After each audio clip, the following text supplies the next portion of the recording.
मनुष्य का जीवन बाहर से जितना व्यस्त दिखाई देता है, भीतर से उतना ही अशांत होता चला जा रहा है। हम दिन भर काम करते हैं, लोगों से मिलते हैं, बातें करते हैं, लेकिन जब अकेले बैठते हैं तो मन कहीं टिकता ही नहीं। कभी बीते हुए कल में चला जाता है, कभी आने वाले कल की चिंता करने लगता है। यही चंचल मन हमारे दुखों का सबसे बड़ा कारण बन जाता है।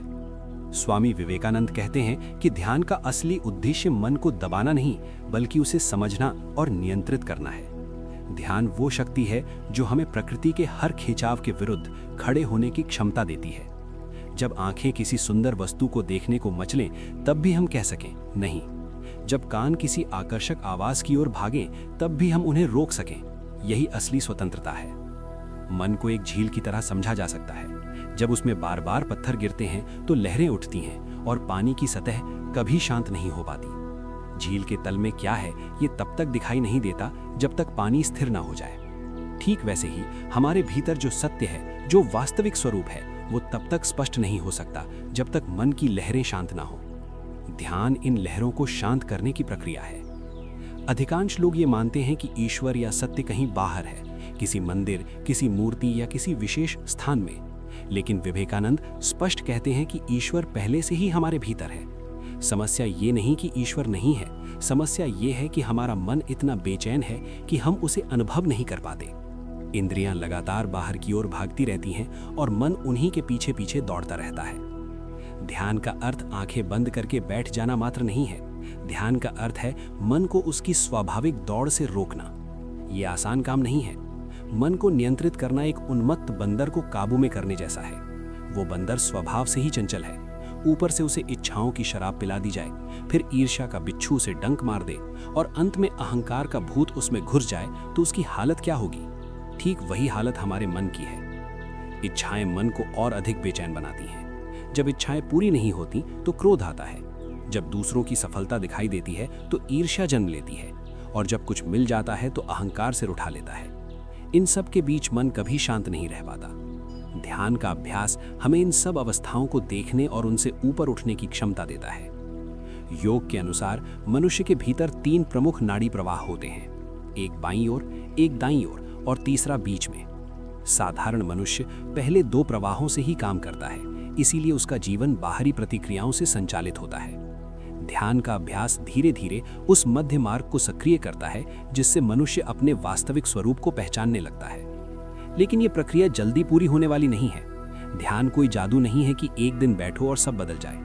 ये एक लंबा अभ्यास है जिसमें धैर्य, अनुशासन और निरंतरता की आवश्यकता होती है। विवेकानंद कहते हैं कि ये जन्मों का काम भी हो सकता है, लेकिन इसका अर्थ ये नहीं कि प्रयास छोड़ दिया जाए। एक एक कदम आगे बढ़ना ही साधना है। ध्यान के लिए वातावरण भी महत्वपूर्ण होता है। यदि संभव हो तो एक ऐसा स्थान होना चाहिए जहां मन स्वतः शांत होने लगे। साफ सुथरा कमरा, हल्की खुशबू, शांत वातावरण, ये सब मन को भीतर की ओर मोड़ने में मदद करते हैं। लेकिन यदि ये सब उपलब्ध ना हो तो भी अभ्यास रोका नहीं जाना चाहिए। असली साधना बाहरी परिस्थितियों से ऊपर उठकर की जाती है। ध्यान के समय सबसे पहले शरीर को स्थिर करना आवश्यक है। जितना शरीर स्थिर होगा, मन उतना ही शांत होने लगेगा। सुबह और शाम का समय ध्यान के लिए सबसे उपयुक्त माना गया है, क्योंकि उस समय प्रकृति स्वयं शांत होती है। इन क्षणों में किया गया अभ्यास अधिक गहरा प्रभाव डालता है। प्रारंभ में जब कोई व्यक्ति ध्यान के लिए बैठता है तो मन और अधिक भटकने लगता है। पुराने विचार, दबे हुए डर, इच्छाएं और स्मृतियां अचानक सामने आने लगती हैं। इससे घबराने की आवश्यकता नहीं है। ये इस बात का संकेत है कि मन को पहली बार देखा जा रहा है। जैसे ही हम उसे देखना शुरू करते हैं, उसकी असली स्थिति सामने आने लगती है। विवेकानंद कहते हैं कि पहले दिन मन को पूरी स्वतंत्रता दो, उसे दौड़ने दो, कूदने दो, जो चाहे करने दो, और तुम केवल साक्षी बने रहो। धीरे धीरे केवल देखने भर से ही उसकी उग्रता कम होने लगेगी।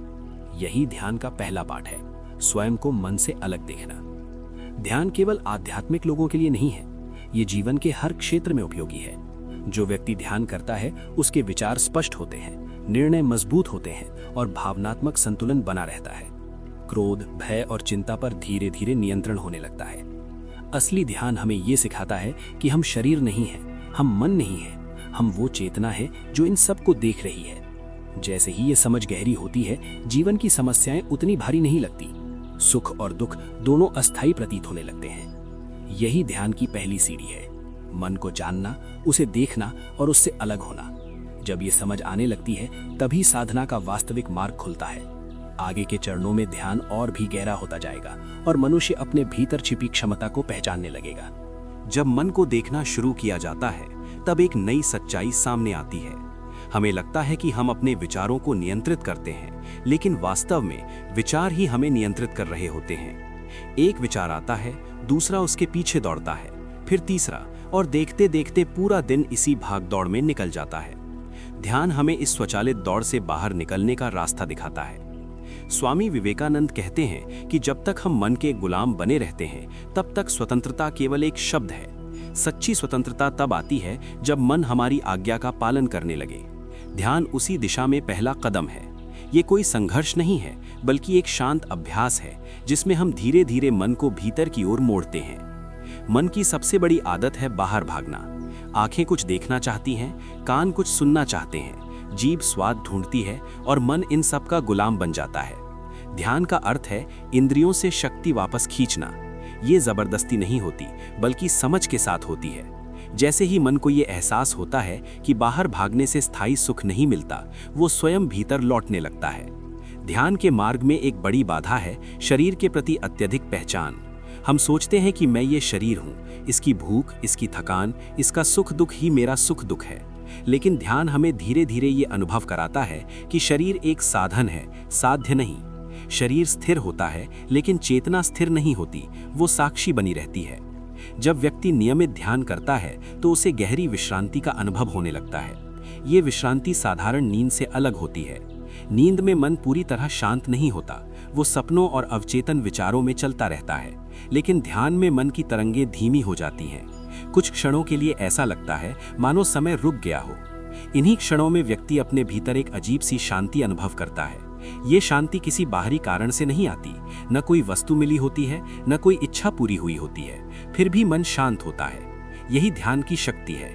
यह हमें बताता है कि शांति हमारी स्वाभाविक अवस्था है, जिसे हमने बाहर की दुनिया में खो दिया है। ध्यान के अभ्यास में एक और महत्वपूर्ण बात है धैर्य। कई लोग कुछ दिन ध्यान करते हैं और फिर कहते हैं कि कुछ हो नहीं रहा। विवेकानंद स्पष्ट कहते हैं कि ध्यान कोई त्वरित परिणाम देने वाली प्रक्रिया नहीं है। जैसे बीज बोने के बाद तुरंत फल नहीं मिलता, वैसे ही ध्यान का फल भी समय के साथ प्रकट होता है। ध्यान करते समय कभी कभी डर भी उत्पन्न हो सकता है।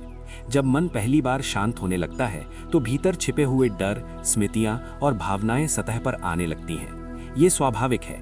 वर्षों से दबे हुए विचार बाहर निकलने का अवसर ढूंढते हैं। इनसे डरने की आवश्यकता नहीं है, इन्हें देखना ही शुद्धि की प्रक्रिया है। स्वामी विवेकानंद कहते हैं कि ध्यान में सबसे बड़ी भूल ये है कि हम अनुभवों के पीछे भागने लगते हैं। किसी ने रोशनी देखी, किसी ने आनंद महसूस किया, किसी ने कंपन का अनुभव किया, और फिर हम भी वही अनुभव पाने की इच्छा करने लगते हैं। ये ध्यान को फिर से इच्छा का विषय बना देता है। सच्चा ध्यान अनुभवों से परे जाने की प्रक्रिया है। ध्यान का असली उद्देश्य मन को निर्विचार बनाना है। इसका अर्थ ये नहीं कि विचार कभी आए ही नहीं, बल्कि ये कि विचार आए जाएं और हम उनसे बंधे नहीं। जैसे आकाश में बादल आते जाते रहते हैं, लेकिन आकाश अछूता रहता है, वैसे ही चेतना विचारों से अछूती रहती है। धीरे धीरे ध्यान करने वाला व्यक्ति ये अनुभव करने लगता है कि उसके भीतर दो स्तर हैं, एक वो जो सोचता है और दूसरा वो जो उन विचारों को देखता है। जब देखने वाला मजबूत होने लगता है, तब सोचने वाला कमजोर पड़ने लगता है। यही आत्मनियंत्रण की शुरुआत है। ध्यान का प्रभाव जीवन के व्यवहार में भी दिखाई देता है। व्यक्ति कम प्रतिक्रियाशील हो जाता है। पहले जो बातें तुरंत क्रोध पैदा कर देती थीं, अब वो उतनी असरदार नहीं रहती। अपमान, आलोचना और असफलता का प्रभाव कम होने लगता है। ऐसा नहीं कि भावनाएं समाप्त हो जाती हैं, बल्कि वे संतुलित हो जाती हैं। विवेकानंद कहते हैं कि ध्यान केवल बैठने की प्रक्रिया नहीं है, ये जीने की कला है। जब ध्यान गहरा होने लगता है, तब व्यक्ति जागते हुए भी ध्यान में रहता है। काम करते हुए, चलते हुए, बोलते हुए भी भीतर एक शांति बनी रहती है। यही योग की वास्तविक अवस्था है। इस अवस्था में व्यक्ति बाहरी परिस्थितियों का गुलाम नहीं रहता। सुख आए तो वो बहकता नहीं, दुख आए तो टूटता नहीं। वो जान लेता है कि दोनों अस्थायी हैं। स्थायी केवल वो चेतना है जो इन सब को देख रही है। यही समझ धीरे धीरे व्यक्ति को उसके वास्तविक स्वरूप के करीब ले जाती है। ध्यान अब केवल अभ्यास नहीं रहता, बल्कि जीवन की स्वाभाविक धारा बन जाता है। आगे के चरणों में ये धारा और गहरी होगी और मनुष्य अपने भीतर छिपी असीम शक्ति को स्पष्ट रूप से पहचानने लगेगा। जब ध्यान का अभ्यास निरंतर होने लगता है, तब मन की गहराइयों में छिपी परतें धीरे धीरे खुलने लगती हैं। वे विचार जो सामान्य जीवन में दिखाई नहीं देते, अब सामने आने लगते हैं। ये वही क्षेत्र है जिसे अवचेतन कहा जाता है। यहीं से हमारे अधिकांश कर्म, प्रतिक्रियाएं और आदतें जन्म लेती हैं। स्वामी विवेकानंद कहते हैं कि जब तक अवचेतन पर नियंत्रण नहीं होता, तब तक वास्तविक आत्मनियंत्रण संभव नहीं है। मन केवल वही नहीं है जो हम सोचते हैं, मन वह भी है जो हम बार बार सोच चुके हैं और जो अब स्वतः सोचता रहता है। ध्यान हमें इस स्वचालित प्रक्रिया को तोड़ने की क्षमता देता है। जैसे जैसे हम साक्षी भाव में स्थिर होते जाते हैं, वैसे वैसे पुराने संस्कार अपनी शक्ति खोने लगते हैं। योग के अनुसार मन की 3 अवस्थाएं होती हैं। पहली अवस्था जड़ता की होती है, जिसमें आलस्य, अज्ञान और अंधकार हावी रहते हैं।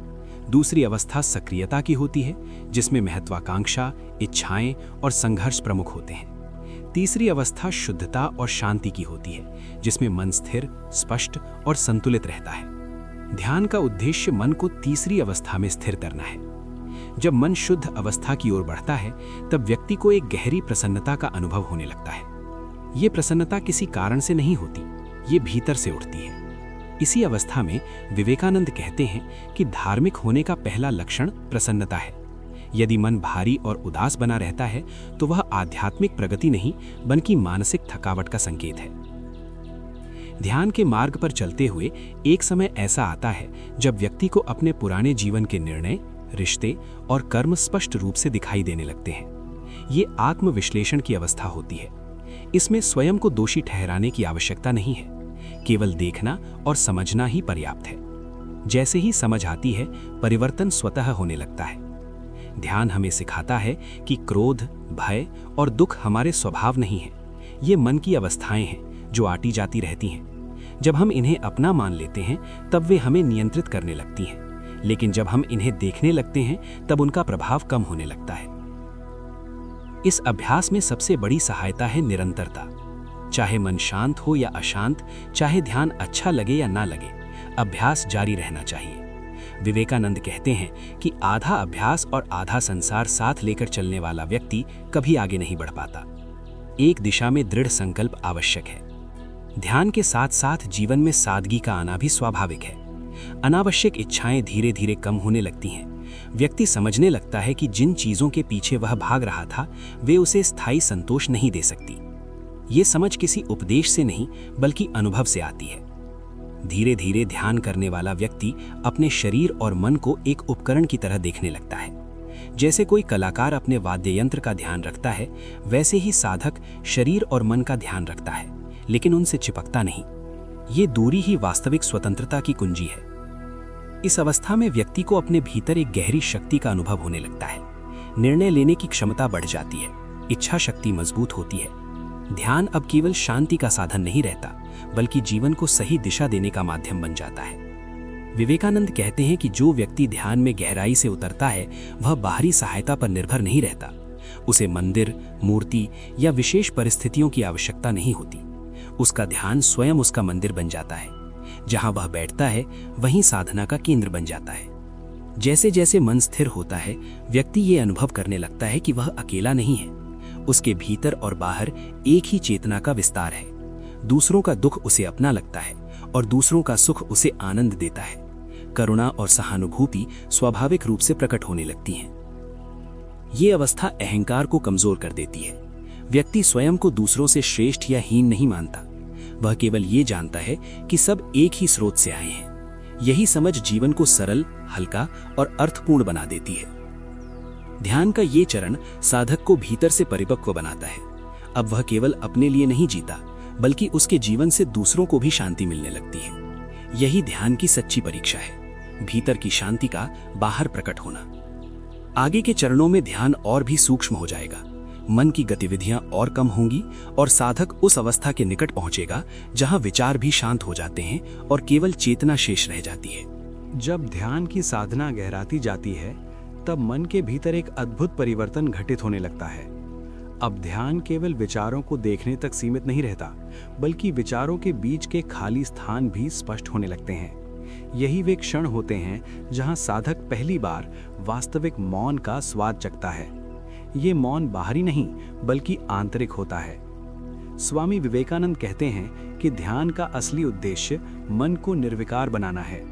जब मन किसी एक विषय पर टिकने लगता है और बार बार भटकता नहीं, तब उसे धारणा कहा जाता है। जब वही धारणा बिना टूटे लंबे समय तक बनी रहती है तो वो ध्यान बन जाती है। और जब ध्यान इतना गहरा हो जाए कि साधक और विषय के बीच का भेद मिट जाए, तब वो अवस्था समाधि कहलाती है। ये प्रक्रिया किसी एक दिन में पूरी नहीं होती। जैसे नदी धीरे धीरे चट्टानों को काटकर अपना मार्ग बनाती है, वैसे ही ध्यान मन के कठोर संस्कारों को धीरे धीरे घिसता है। साधक को इसमें धैर्य और साहस दोनों की आवश्यकता होती है। इस अवस्था में मन पहले से कहीं अधिक सूक्ष्म हो जाता है। छोटी छोटी बातों पर प्रतिक्रिया कम होने लगती है। पहले जो बातें बहुत महत्वपूर्ण लगती थीं, अब वे उतनी भारी नहीं लगती। साधक ये समझने लगता है कि अधिकांश समस्याएं मन की बनाई हुई होती हैं। ध्यान के गहरे अभ्यास में एक समय ऐसा आता है जब व्यक्ति को लगता है कि वो अपने शरीर को भूल रहा है। बैठा हुआ शरीर है, लेकिन उसका ध्यान शरीर में नहीं रहता। कभी ऐसा लगता है जैसे शरीर बहुत हल्का हो गया हो, कभी ऐसा लगता है जैसे वो फैल गया हो। इन अनुभवों से डरने की आवश्यकता नहीं है। ये ध्यान के मार्ग पर सामान्य संकेत हैं। विवेकानंद स्पष्ट कहते हैं कि इन अनुभवों में उलझ जाना साधना की प्रगति को रोक सकता है। न तो आनंद के पीछे भागना चाहिए और न ही किसी विशेष अवस्था को पकड़ कर रखना चाहिए। ध्यान का मार्ग अनुभवों से ऊपर उठने का मार्ग है, न कि उन्हें संग्रह करने का। जब मन और अधिक शांत होता है, तब साधक को अपने भीतर एक स्थायी आधार का अनुभव होने लगता है। बाहरी परिस्थितियां बदलती रहती हैं, लेकिन भीतर एक स्थिरता बनी रहती है। यही वो अवस्था है जहां व्यक्ति वास्तव में मजबूत बनता है। इस मजबूती का अर्थ कठोर होना नहीं है, बल्कि ये भीतर से कोमल और बाहर से स्थिर होने की अवस्था है। साधक करुणामय होता है, लेकिन कमजोर नहीं। वो प्रेम करता है, लेकिन आसक्त नहीं होता। ध्यान के इस चरण में कर्म की भावना भी बदल जाती है। व्यक्ति काम करता है, लेकिन फल की चिंता किए बिना। कार्य अब बोझ नहीं रहता, बल्कि अभिव्यक्ति बन जाता है। विवेकानंद कहते हैं कि सच्चा योग वही है जहां ध्यान और कर्म एक हो जाते हैं। धीरे धीरे साधक ये अनुभव करता है कि ध्यान केवल बैठने का अभ्यास नहीं है। चलते हुए, बोलते हुए, काम करते हुए भी भीतर वही शांति बनी रहती है। यही ध्यान की परिपक्व अवस्था है, जहां जीवन और साधना अलग नहीं रहते। इस अवस्था में अहंकार बहुत सूक्ष्म रूप में प्रकट हो सकता है। कभी ये भाव आ सकता है कि मैं दूसरों से अधिक शांत हूँ, अधिक जागरूक हूँ। ये साधना की एक नाजुक परीक्षा होती है। विवेकानंद कहते हैं कि जैसे ही ये भाव आता है, साधक को फिर से सजग हो जाना चाहिए। सच्ची साधना में विनम्रता स्वतः आती है। साधक जान लेता है कि जो कुछ भी घट रहा है वो किसी व्यक्तिगत प्रयास का परिणाम नहीं है, बल्कि एक बड़ी चेतना का प्रवाह है। ये समझ अहंकार को पिघला देती है। ध्यान के गहरे क्षणों में व्यक्ति को ऐसा लग सकता है कि समय का अस्तित्व ही नहीं रहा। अतीत और भविष्य का विचार विलीन हो जाता है। केवल वर्तमान क्षण शेष रहता है। यही वो द्वार है जहां से वास्तविक स्वतंत्रता की अनुभूति शुरू होती है। विवेकानंद कहते हैं कि जब मन पूर्ण रूप से शांत हो जाता है, तब वो अपने वास्तविक स्वरूप को प्रतिबिंबित करता है। जैसे शांत जल में चंद्रमा स्पष्ट दिखाई देता है, वैसे ही शांत मन में आत्मा का प्रकाश प्रकट होता है। ये प्रकाश किसी विशेष रूप या आकृति में नहीं होता। ये केवल होने की अनुभूति होती है। एक गहरा विश्वास, एक शांत आनंद जो शब्दों से परे होता है। इस अवस्था के निकट पहुंचकर साधक समझने लगता है कि ध्यान कोई अलग प्रक्रिया नहीं है। ध्यान ही जीवन है, और जीवन ही ध्यान बन सकता है यदि मन सजग और शांत हो। आगे के चरणों में ये अनुभूति और भी स्थिर होगी। साधक उस सीमा के और करीब पहुंचेगा जहां विचार पूरी तरह शांत हो जाते हैं और केवल शुद्ध चेतना शेष रह जाती है। जब साधक ध्यान के मार्ग पर लगातार आगे बढ़ता है, तब उसका जीवन बाहर और भीतर दोनों स्तरों पर बदलने लगता है। अब ध्यान केवल व्यक्तिगत शांति तक सीमित नहीं रहता, बल्कि उसके व्यवहार, विचार और कर्म में भी झलकने लगता है। स्वामी विवेकानंद कहते हैं कि ध्यान का सबसे बड़ा प्रमाण यही है कि व्यक्ति का जीवन अधिक सरल, अधिक सच्चा और अधिक करुणामय हो जाए। इस अवस्था में साधक को ये स्पष्ट होने लगता है कि अधिकांश दुख इच्छाओं से उत्पन्न होते हैं। इच्छाएं स्वयं में बुरी नहीं हैं, लेकिन जब वे मन पर शासन करने लगती हैं, तब बंधन बन जाती हैं। ध्यान हमें ये शक्ति देता है कि हम इच्छाओं को देखें, समझें और आवश्यक होने पर छोड़ सकें। धीरे धीरे मन एकाग्र होने लगता है। एक समय ऐसा आता है जब साधक किसी एक विषय पर लंबे समय तक बिना विचलित हुए टिक सकता है। यही एकाग्रता जीवन के हर क्षेत्र में प्रभाव डालती है। निर्णय अधिक स्पष्ट होते हैं, भ्रम कम होता है और आत्मविश्वास स्वाभाविक रूप से बढ़ता है। विवेकानंद कहते हैं कि ध्यान के साथ साथ वैराग्य भी आवश्यक है। वैराग्य का अर्थ संसार से भागना नहीं है, बल्कि संसार में रहते हुए उससे बंधना नहीं है। जब मन जान लेता है कि बाहरी वस्तुएं स्थायी सुख नहीं दे सकती, तब वैराग्य अपने आप उत्पन्न हो जाता है। इस चरण में साधक को यह स्पष्ट होने लगता है कि अधिकांश दुख इच्छाओं से उत्पन्न होते हैं। इच्छाएं स्वयं में बुरी नहीं है, लेकिन जब वे मन पर शासन करने लगती हैं, तब बंधन बन जाती हैं। ध्यान हमें यह शक्ति देता है कि हम इच्छाओं को देखें, समझें और आवश्यक होने पर छोड़ सकें। धीरे धीरे मन एकाग्र होने लगता है। एक समय ऐसा आता है जब साधक किसी एक विषय पर लंबे समय तक बिना विचलित हुए टिक सकता है। यही एकाग्रता जीवन के हर क्षेत्र में प्रभाव डालती है। निर्णय अधिक स्पष्ट होते हैं, भ्रम कम होता है और आत्मविश्वास स्वाभाविक रूप से बढ़ता है। विवेकानंद कहते हैं कि ध्यान के साथ साथ वैराग्य भी आवश्यक है। वैराग्य का अर्थ संसार से भागना नहीं है, बल्कि संसार में रहते हुए उससे बंधना नहीं है। जब मन जान लेता है कि बाहरी वस्तुएं स्थायी सुख नहीं दे सकती, तब वैराग्य अपने आप उत्पन्न हो जाता है। इस चरण में साधक को यह स्पष्ट होने लगता है कि सच्चा ज्ञान केवल पुस्तकों से नहीं मिलता। पुस्तकें दिशा दिखा सकती हैं, लेकिन यात्रा स्वयं करनी पड़ती है। ध्यान वो साधन है जो ज्ञान को अनुभव में बदल देता है। जैसे जैसे साधना गहरी होती है, साधक के भीतर कृतज्ञता का भाव उत्पन्न होने लगता है। वो जीवन की छोटी छोटी बातों में भी आनंद अनुभव करता है। ये आनंद परिस्थितियों पर निर्भर नहीं होता, वो भीतर से आता है। विवेकानंद कहते हैं कि जो व्यक्ति ध्यान में स्थिर हो जाता है, वो बाहरी प्रशंसा और आलोचना से समान रूप से अप्रभावित रहता है। वो ना तो प्रशंसा में फूलता है और ना ही आलोचना में टूटता है। यही समत्व योग की पहचान है।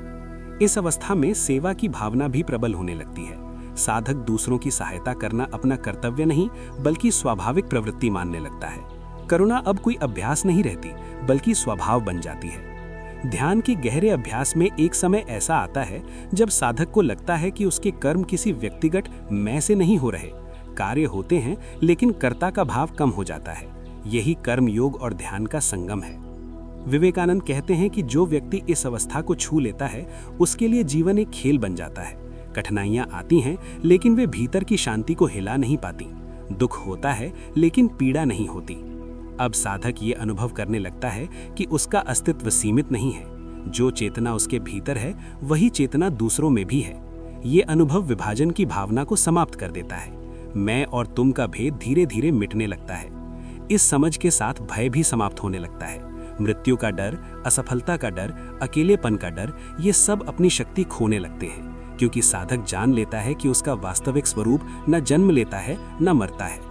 ध्यान का ये चरण साधक को उस सीमा तक ले आता है जहां अब बहुत कम दूरी शेष रहती है। मन अत्यंत शांत हो जाता है, विचार बहुत कम आते हैं और जब आते भी हैं तो वे बांध नहीं पाते। यही वो स्थिति है जहां साधक अंतिम सत्य के द्वार पर खड़ा होता है। आगे जो है उसे शब्दों में बांधना कठिन है। वहां न विचार है न कल्पनाएं, केवल शुद्ध अनुभव है।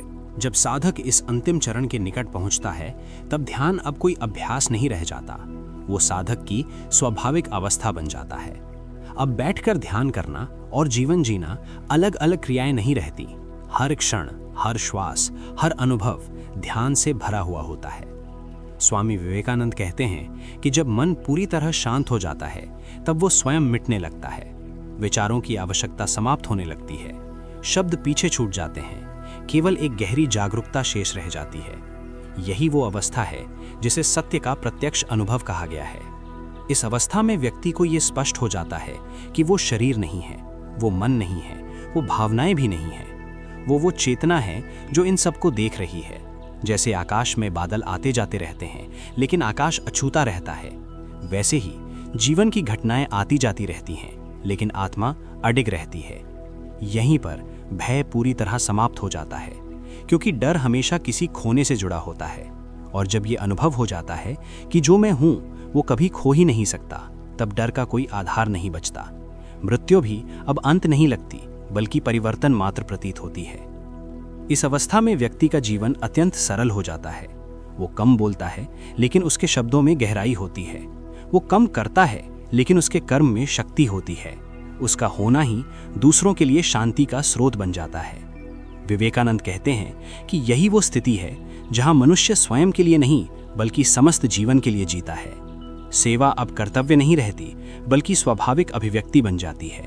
करुणा किसी नियम से नहीं आती बल्कि समझ से जन्म लेती है। ये समझ किसी विचारधारा से नहीं आती, किसी पुस्तक से नहीं आती, बल्कि प्रत्यक्ष अनुभव से आती है। ध्यान वही द्वार है जिससे होकर यह अनुभव संभव होता है। ध्यान मनुष्य को कमजोर नहीं बनाता बल्कि भीतर से अडिग बना देता है। जब साधक इस सत्य को जान लेता है तब संसार बदलता नहीं है, लेकिन संसार को देखने का दृष्टिकोण पूरी तरह बदल जाता है। वही परिस्थितियां होती हैं, वही चुनौतियां होती हैं, लेकिन भीतर कोई संघर्ष नहीं होता। यही ध्यान की पूर्णता है, यही योग की सिद्धि है, यही वो अवस्था है जिसे मुक्ति, स्वतंत्रता या आत्मज्ञान कहा गया है। ये कहीं दूर नहीं है, ये हमारे भीतर ही है। केवल मन की अशांति के कारण हम इसे देख नहीं पाते। स्वामी विवेकानंद का संदेश स्पष्ट है, कमजोर मत बनो, अपने भीतर झांको, मन को साधो, क्योंकि मन ही बंधन है और मन ही मुक्ति का द्वार है। जो व्यक्ति अपने मन को जीत लेता है वो संसार को जीत लेता है। ध्यान कोई पलायन नहीं है, ध्यान जीवन को पूरी गहराई से जीने की कला है। जब मन शांत होता है तब जीवन स्वयं उत्तर देने लगता है। यहीं इस यात्रा का समापन होता है, लेकिन आपकी वास्तविक यात्रा यहीं से शुरू होती है। अगर ये ऑडियो बुक आपको भीतर तक छू गई हो, अगर इसने आपको सोचने पर मजबूर किया हो, तो इसे लाइक जरूर कीजिए। ऐसे ही गहरे, अर्थपूर्ण और जीवन बदलने वाले ऑडियो बुक्स के लिए चैनल को सब्सक्राइब करें और इस वीडियो को उन लोगों के साथ शेयर करें जो शांति, स्पष्टता और आत्मज्ञान की तलाश में हैं। कमेंट में जरूर बताइए कि इस ऑडियो बुक का कौन सा विचार आपको सबसे ज्यादा प्रभावित कर गया। धन्यवाद। शांत रहें, जागरूक रहें।